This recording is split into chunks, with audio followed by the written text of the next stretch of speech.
How to fix too zoomed in and stuck iPhone 17. So as you can see right now, I cannot do anything, only just swipe to the left or swipe to the right or just lock my iPhone.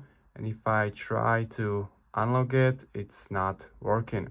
So all you have to do is to just use your three fingers and double tap on your screen and it will go back to normal.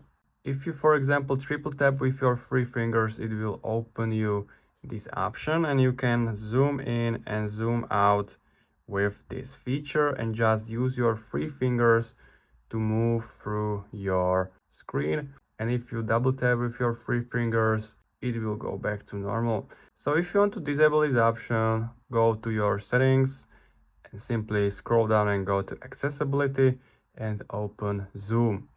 And here you have to turn off zoom, because if I turn it off and I triple finger double tap, it will just do nothing.